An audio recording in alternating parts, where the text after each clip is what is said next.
Hello, my friends, and welcome back to Momentum Boost. I'm your host, Adrienne Gold Davis, and I'm thrilled that you decided to join us tonight. So I want to welcome you to our third boost in our 5-part series on giving and on gratitude. It's called Generous Generations, How to Turn Your Children into Givers. And this series was made possible by the Staenberg Family Foundation. Now, here at Momentum, the month of April is dedicated to the value of joy and gratitude. And did you know that the Talmud lists 10 words to describe joy, and that each one of those words illuminates an whole other facet of it?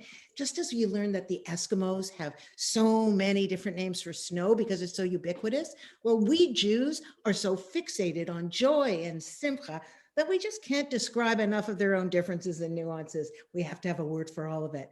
Now, Simcha is considered the broadest word of all for joy. It means complete happiness in its fullest sense, and it's future-oriented. Why? Because it's often used as a way of describing the happiness that you feel when you meet a milestone, like a wedding or a bar bat mitzvah. They're called simchas. I'm going to a simcha. They fill us with simcha, with joy of fulfilled potential. And they celebrate the upcoming fruits of that potential.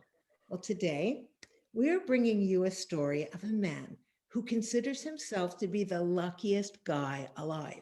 He is filled with joy and gratitude, and he shares his joy and his fortune as one of the world's preeminent philanthropists. He is proof that, as we always say here at Momentum, givers are happy people. So the word for charity in Hebrew is tzedakah. It comes from the root word tzedek, which means righteousness, fairness, and justice. It differs a lot from the word charity, which is derived from the late Latin caritas, which means generous love, and from the Latin carus, which means dear and beloved. So what would you say is the difference between fairness and righteousness versus dear and beloved love? Well, charity is driven by emotion. It's the result of being moved and emotionally inspired. But tzedakah is a fundamental obligation of an ethical basis. Tzedakah is a mitzvah. It's an obligation of connection between humankind and God. And it's not left up to our hearts alone to do what feels right. It's commanded of us. And according to Jewish law, between 10 and 20% of your after-tax money doesn't belong to you. You're meant to use this income to correct the profound imbalance in the world. You're meant to help the needy and uplift the less fortunate. And when you fulfill that obligation with joy and with gratitude, well, then you see one of the highest forms of it, and you're compelled to learn from it and make your children learn from it, because we need to raise givers. Well, on today's boost, Michael Steinberg is with us, and he's going to join us and share the experiences that actually became the stepping stones to his own success, and how we can search for our own life-changing moments and learn to step up for others. I want to thank you, Michael, and the Staenberg Family Foundation for sponsoring this Generous Generation series. We are grateful, and one day, God willing, all our kids will be grateful too. So a quick bio.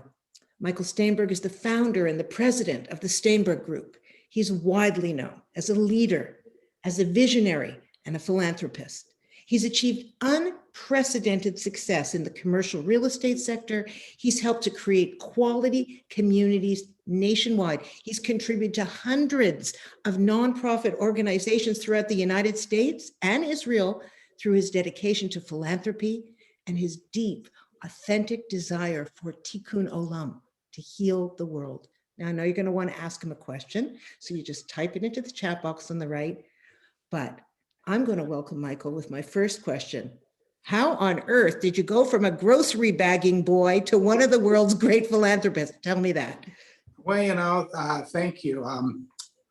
It's an interesting story. So it really all started at, everybody can see the little red coat behind the piece of art that I had made in honor of my dad. So growing up in Omaha, Nebraska, we were a conservative family, religious, and Bethel Synagogue. went every Friday night and Saturday. And so my dad, I wanted that coat. And my dad said, well, you have to work for it. And he owned a sixplex apartment. And he says, I'll pay you 25 cents an hour. It's $10 the coat, 40 hours. I'm a smart kid. I'm 10 years old. And I think, okay, I'm going to get that coat. Huh. So I worked that 40 hours and I'm really proud. And, it's Friday afternoon. You can't do business on Shabbos. So my dad comes in and says, and he always used to call us young men, my brothers and I, young man, come on in. So we sat at the table and he takes 10 $1 bills out. And I said, well, I'm saying to myself, this isn't going to go well. Something's not right here. He puts 5 in a pile. He puts 3 in a pile and he puts 2 in a pile. And he says, which pile would you like to start with?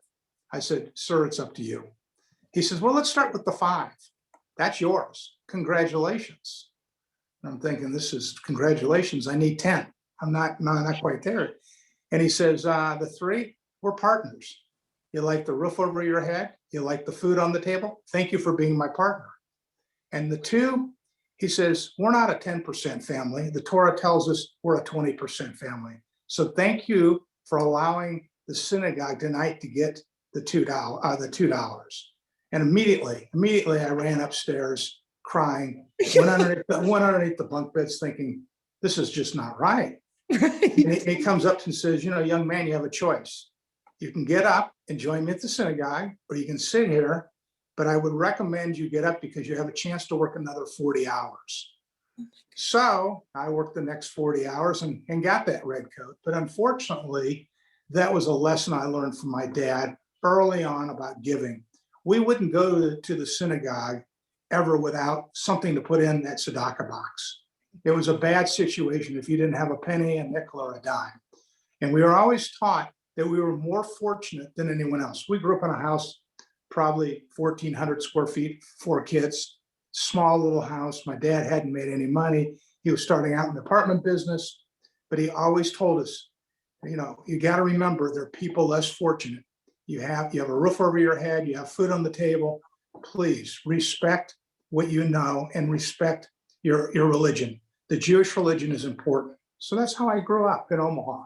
My goodness. So are you telling me that it was your father's vision built through his attachment to Judaism, that you had profound gratitude for what you had, and because you were grateful for what you had, you shared it with others? How long did it take you to get that coat? I'm now obsessed with that coat. That coat only took 2 months. I got it in 2 months, but and my dad was a great role model, a hard worker, and I wouldn't be who I am today. But unfortunately, when I was 13 years old, he passed away, and it changed the whole dynamics of the family. And so when you say I went from bagging groceries, there was a grocery store called Hinky Dinky, and I was a bagger, and I had a lot of different jobs, but I did not have the perfect childhood because I was kind of left unattended, and we just didn't have a lot of money. So I was always doing work and different things. So the good news is I had a lot of people who took interest in me. And one of the things I think really made me who I am today is that people took interest and told me when I was doing dumb things or tried to give me advice in the right way. It's not only about money, but it's, being able to look in the mirror and say, you did the right thing, and to do the right thing continuously. A quick story, I'm in high school, and Westside High School, and it was from sophomore, junior, and senior. And the principal calls me in his office and says, congratulations. And I'm thinking, well, okay. He said, you're 401. I said, what does that mean? He says, we only keep the top 400. Is there a problem here? So he paid me to come study with him. And without him doing that, Dr. Phelps, I would not be where I am today. Wait a minute. So he paid you? He Yeah. paid you? Yeah, he paid me $1 an hour so that I would study, and I graduated in the top 10 people in the class to, from Westside High School. So it was an interesting growing up, but that was the first person. So there's a lot of role models I've had, Jewish and not Jewish, to show that it's not just about money and tzedakah, but they gave their time, which to me is tzedakah. So there's a lot of things that, I learned growing up. And so I've made a lot of good decisions and some not such good decisions, but I always had that remembering my dad, how important it was, and my mom, how important it was to give the tzedakah. and how to give. If you didn't have any money, you could give your time, you could give your word, you could do a lot of things. And there's the other day I redid the JCC in Kansas City, and there's a woman named Sue Ellen Freed, and she wrote me a very moving email, and I'll condense it down. And she thanked me for what I did, and she said she was at Passover thinking about the 10 plagues, and she said, thankfulness comes from the heart, gratitude comes from the soul, and you have a good soul. So that really, that's what makes this giving so great. I tell people I don't give to get, I give to give. And, earlier we were talking about Mort Mandel. Yeah. And so, kind of a little other story. He was the Babe Ruth of giving, the Mandel Institute. He did a lot in Cleveland. And I wanted to go see him. And I called up and I just picked up the phone to go see him, because I am intrigued by people that are successful, that know what to do with their money. So I went down to Palm Beach, and he told me before I got there, I had 20 minutes. And when I got to the door, he says, I only have 20 minutes. And he says, what can I do? But before we start, and he's a 5'5" guy, and I'm 6'3", and he kind of puts his arm around me and he says, so I got one question before we start. I'm thinking, okay, well, this could be interesting. I'm looking at this beautiful art in this house, and I like art. And he says, why do you give? And without hesitation, I said, because it makes me feel good. And for the next 7 to 8 hours, I did not leave Mort Mandel's house. Is it because you were honest? Is it because you told the truth? Because that's how I felt, and I told the truth, and that's how I feel about giving. It makes me feel good, just the little things. And it's not the millions of dollars that people, I prefer to give a smaller amount of money to make a big difference than a large check. But I want to impact people. That's what I'm trying to do, to show people and set the bar high and show people they can do this. This isn't about writing $1 million check, which I've done, or a $5 million check. I've done plenty of those, but I'd rather give the $18,000 check or the $36,000 check or whatever, to move people to say, I can do this. Let me be the next Mike Staenberg. How do I exceed what he's done? And I don't need my name on any more buildings. I'm good. I've had plenty of that. And I really feel that it's important to give, and there's a gentleman, another mentor of mine, Tommy Green, who said to me 25 years ago, quit giving anonymously. Put your name on it. Show people who you are and show people that you can give. And I did. And, he was a great mentor, I.E. Millstone. I've had some great, great Jewish mentors in my life that have taught me about this. Okay, I have a question. You said that you give because it feels good to give. How did you know before you gave the first time that it would feel good? You gave because that was what your father taught you. You kept giving because it felt good? Is that what you're saying? It felt good. You know what? I could feel the good. You know what? It made me feel good because that's experience with that red coat. I knew I could work again, and I knew I could get that coat. So I had an opportunity to do that. And I knew that if I continued that, and, I remember my dad every day, and, I just wish he lived longer than when I was 13, but I don't think I'd be the person I am today and what I've done without that. And I just remember how good I felt. It actually felt good giving that $2. That was the largest amount of money I'd ever given to Bethel Synagogue, taking those $2 when I was 10 years old. So that's kind of how I started. So somebody just asked, the chat function's blowing up with questions for you. Somebody wants to know how do you decide who you give your money to? It's evolved. I have my personal money. We have a foundation. We just have a lot of different ways we give. And you know what? It's evolved. Today it's more about, I used to give a lot to capital campaigns. I've been involved in 5 JCCs. I've built 3 synagogues, a Chabad house, 3 museums, 3 Jewish day schools. I've built a lot of different I just built a mikvah. I didn't know anything about a mikvah, but now I do. I'm good. Don't anybody ask me to do that. I've been asked. I'm good. We're going to take you to Israel with Charlie Harari. He'll get you in the mikvah in spot. Right. Yeah. But I now think about how can I make a difference? How do I make operationally a difference? I've been working with Amy Holtz, who's a dear friend of mine. Never met her. I met her through Momentum and some other things, and the Jewish Pledge. And so she has this EOS. And so I said, let me fund to make these Jewish organizations better. I'm interested in doing that. And our family has the Anything grants. And we go in and say and I'm trying to encourage young people. When I say young people, 20 to 30, 25 to 35, and I give them $50,000 to $75,000 in 3 communities, Omaha, Denver, and St. Louis. Okay. And I said, you make the decisions where the money goes. But we're not just going to give. It can be any Jewish organization. It could be a bathroom. It could be a computer system, anything that has a Jewish organization. But they have to raise half of the money that they're asking for, not to exceed $5,000 to get the grant. And they have to show us they did make a difference.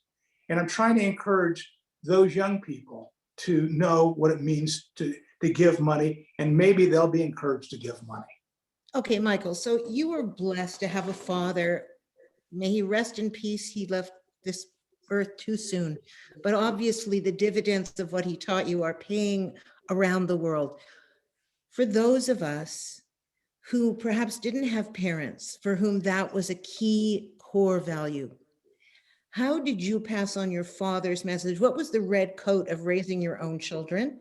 And how would you suggest we create a red coat environment in our homes so our children will go out, get their own red coat, and then give some away? It's a difficult question because, I'm sure my kids, I try to show them and take them to events with me and show them what they could do. And not just events to give money, but to show them you can go to the food pantry and work at the food pantry, or you can, deliver meals to someone. I'm proud of my daughter who lives in New York. She's a waitress once a week for a homeless shelter. She is the waitress. And she's, and then she, of course, gives money, but she started as the waitress. And that's important. And they're probably tired. My 3 daughters are probably tired of hearing from me on this. But I think it's important as a parent, and my wife has done that and made sure that, people know how important it is to do good and to be part of something good. And if you're a good role example, that's great. The problem I have with a lot of my friends is this is second generation money. This is my money. My kids have second generation money. And I never want them to say, well, my parents did this. No, it's your responsibility, and being part of the JCC or a synagogue or the Federation or whatever Jewish organization, we as Jews have a certain spiritual and religious belief that we have a certain way to conduct ourselves. I know there's 613 mitzvahs in the, I get that. And, I try to tell my kids, look, there's some positive ones and some negative ones, but how do we make a difference? And don't think you're the luckiest people that have this kind of money. And I tell people I try to mentor 3 or 4 Jewish kids every year and say to them, how are you going to make a difference? You don't have a lot of money. Pick something that you're going to make a difference on. But if you're going to get involved, do it. Just don't talk about it, but actually do it. Do you think the fact that you made your own money made a difference in your relationship with giving it away? Perhaps, a lot of people, obviously, as you explained before, the Torah says that between 10 to 20%, or 20% in the Staenberg household, of your after-tax dollars it's not for you, it's to share. But many people, Michael, tell me that they're very anxious about giving tzedakah, not because they don't want to, but because they're afraid that if there's a rainy day, if something goes wrong, that there won't be anything there for them. Do you think that the fact that you worked so hard yourself made you believe that hard work is what earns an income? Can you help me unravel? I never worry about money. I've never worried, even when I was making $1,000 a month. I knew if I worked harder and I worked smarter, I could always make more money. I've given away half of my net worth in the last 10 years. Not 20%. I just said, you know what? My kids have plenty. Everybody has plenty. How many cars do you need? I don't need any new houses. I'm going to give it away. And everybody knows that the rest of the money is going to charity. And it's important, you need to do it now. The Warren Buffett, I remember I grew up in Omaha, and I remember listening, he was going to keep his money until he died because he could make more. He finally, did the pledge, no different than Mike Levin and Amy Holtz on the Jewish funders. I want to, and I really believe that the money I'm giving away, 70% at least is going to Jewish causes. And I say to people, if we don't help ourselves, who's going to help us? So I really have that. I have that, and that's it. And we as Jews, we have a lot of, it's no different than the political parties out there in America. But we as Jews have, if you have 10 Jews, you have 20 opinions. Yeah, but I always tell everybody, same tent, different door. So let's figure out how we can get in the same tent and really make a difference. Momentum, an organization that obviously you're speaking for right now, and that one of our core values is unity without uniformity, big tent, different door sort of thing. And one of the things we try and teach all of the hundreds of thousands of people around the world that we're impacting is that generosity and gratitude and giving makes people happier. So I want to ask you, was your nature a happy one, or did your happiness increase as you became more and more of a giver? I think I've always been happy when I've given. I can see a difference. It's gotten, I don't know, sometimes I get turned off by some organizations because I don't think they're doing a great job running them. But what do you mean? So, it's just, some organizations take it for granted. I always tell people, pick up the phone and thank your donors. I'm the largest donor most of the time in a lot of these organizations. I don't need to be thanked, but call the people. The person that gave you $18 and just say, hey, thank you for making a difference. I'm happy about this. I really am. This giving has made me happy. And I've really kind of recently stepped back a little, not on the top total dollars I'm giving, but getting involved. As I always used to tell people, you want my money, you get my advice. If you want my advice, you get my money. I'm really not a committee guy. You get a camel on a committee. I like that horse, and I like to just kind of do what I'm supposed to do. And, hopefully that everybody likes me. And if they don't, okay, sorry, it didn't quite work out that way. But, I just wish that people feel good about it and they have the passion. And, I remember when I moved to St. Louis, and I remember going to everybody raising their hand for Israel, and, they're giving 10,000 and 20,000. And I had $1,000. I figured that was stretch. And I raised my hand and I felt, I just was like embarrassed. And I remember being the one embarrassed. Don't be embarrassed. Just get up and give what you can and say, I can do better next time. Oh my gosh, that's such good advice. And I think one of the reasons that people are sort of reticent to give is because they think that their 180 or 360 doesn't make a difference. And of course, it certainly does. That's what crowdfunding is all about, correct? I mean, everything makes a difference, just to see the support that someone else is supporting it. Right. Someone else can make a difference. And, I'll tell you one thing about these nonprofits. I have met so many great people. Larry Meisel in Denver is one of my good friends. He's my senior advisor. If I wasn't involved in the Museum of Tolerance in Jerusalem, I'd never met him. I met a lot of people this way, and I am just the most lucky, as you said, luckiest guy. I have met so many great people on the nonprofit world. And, I always, when I was growing up and in the business world, I'd always try to find one person a week to meet that wasn't in the real estate business. This is my one person a week. You just never know who you might meet and, and connect with and see what you can do. Wow. So I know you're not a parenting expert, although you're probably an expert. I'm probably not very good at that. Well, I did go to all the soccer games. I was good at that. Who's good at parenting their own children? We're all good at someone else's kids. But seriously, if you had to put on that hat for a moment, can you think of ways to engage small children so that they associate giving with feeling good? Maybe you give them an allowance and you divide it up the way your father did. How do you think you would have responded to that before the age you were? I'm not sure before 10, but my grandkids, I have two darling grandkids, one 2.5 and one 5. And, Shabbos comes and my granddaughter's happy and we talk about, giving and, put some money into one piggy bank is the tzedakah box and the other pig. She doesn't quite get what money buys and doesn't, except candy. She understands that it works to buy at the candy store. Sure. But, and so, my daughter's doing a great job. And the best thing I can think as a parent is watching my daughter do a great job raising her kids. And of course, her husband, they're very, very, wanting to instill the Jewish values to my grandchildren, which I think is important. And so I'm watching that. And that's my greatest happiness when I watch that on, a Friday night. Wow. So do you think that generosity is more nature or nurture? And do you think if it's not in your nature, it can be nurtured? I think it can be nurtured. I do. I think everybody has the key. Everybody starts off good. We have to start with the premise that people start off good, Right. and let's start there. And you know what? You can learn to be a giver. You can learn to be a philanthropist. It doesn't matter. You can do something good. It doesn't even just a smile or opening a door. I mean, just common courtesy is what it's all about. And, you can't, it's just interesting, and I try to instill that on my children all the time, and they're probably tired of hearing from me about it, but that's okay. I'm going to see them in a couple of weeks, and they know that we'll have that conversation sometime during the weekend, why it's important to give. Okay. One final, I hope, question.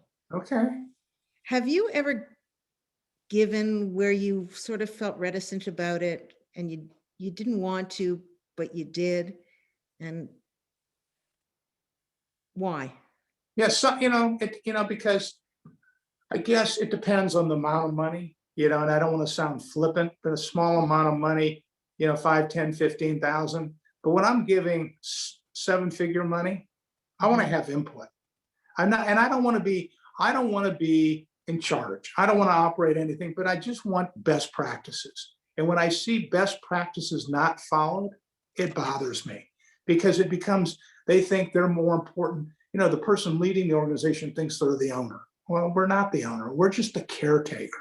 And I have a hard time when I see that. And that's reticent.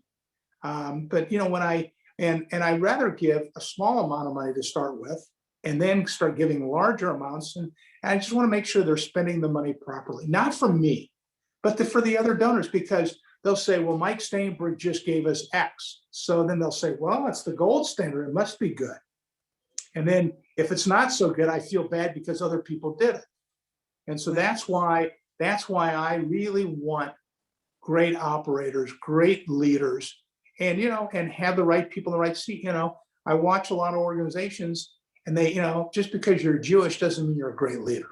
That's correct. And I'm not saying that, a CFO of an organization doesn't need to be Jewish. I don't think George Washington believes in any religious foundation. So I just try. That's my biggest reticence. But and I really like organizations that a small amount of money will do something fantastic. There's a food pantry, Feed My People in St. Louis. I gave the woman $18,000. You would have thought I gave her $5 million. She said, now I can use your name, and I need to raise $360,000 to finish this project.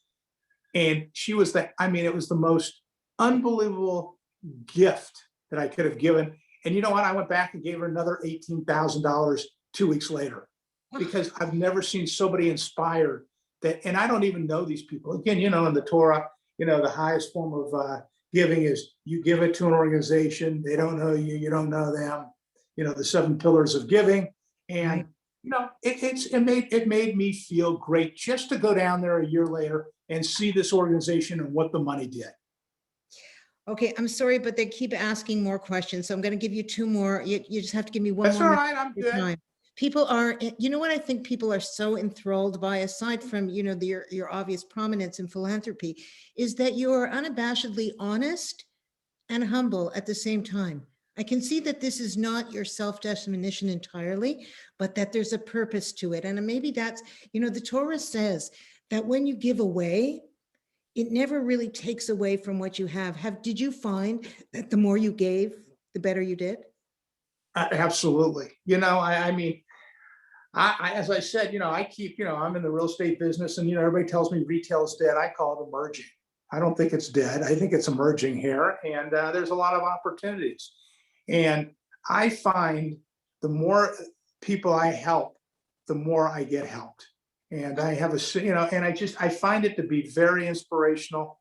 And in today's world, if we're all pulling the same direction, we'll do a lot better.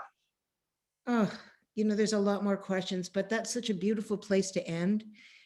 I give you a blessing that your decision-making process is smooth, that you always see the fruits of your labors, that your children and the family around you are like spring up like shoots from a vine, that you understand and know that what you're doing here on earth is making a difference in the world to come, in the spiritual world, and you are a role model for all of us. Michael, thank you from the bottom of my heart.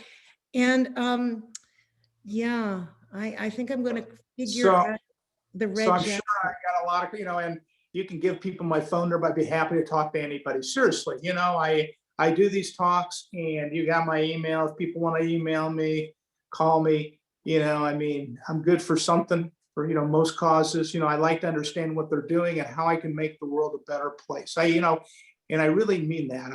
I just find it to be fascinating how many people, given some advice in a little direction, will make better decisions. Again, no different than that principal when I was in Westside High School. No different than why he picked me and said, "Hey, I'm going to help you." I wouldn't be sitting here today. So just tell me, okay, so everybody wants your email address. We're going to have to put it in the chat. Okay, I told you. Put it in the chat. You're in trouble. That's okay. I'm good. You know what? I really am good. I wouldn't say it if I didn't mean it. You want me to give it to you?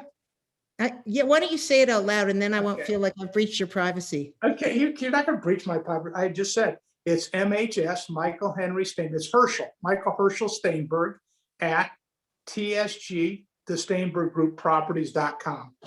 Anybody can write me, and I'll be. And I have a rule: you'll get an email back within 24 hours. So, so. You know what we need? We need, instead of a Shark Tank, or what do you call it? What's the name of the show in Canada? I think it's called the Shark Tank. What's it called in the States? Where Shark all the Tank. Oh, it's the Sure. Shark Tank. Same thing. We need a Tzedakah Shark Tank. We need people like you who understand business, where people come on, philanthropies come on and pitch in order to find out whether their venture is worthy by somebody who has experience with that. And I think you should be, no, I want to be the host. Okay. You be the panelist. We'll find some other people. Let's do it. Let's do Okay. it. Okay. Thank you. Thank you from the bottom of our hearts. It was just an honor and a joy to have you here today. And this conversation has been so inspiring. There have been so many questions and comments, and we certainly hope you'll see you again in the future. Please, please come back. And I want to thank the Staenberg Family Foundation once again for making this series on generous generations possible. I know that just listening to this man today has inspired me to open my wallet. Momentum, I'm cutting you a check.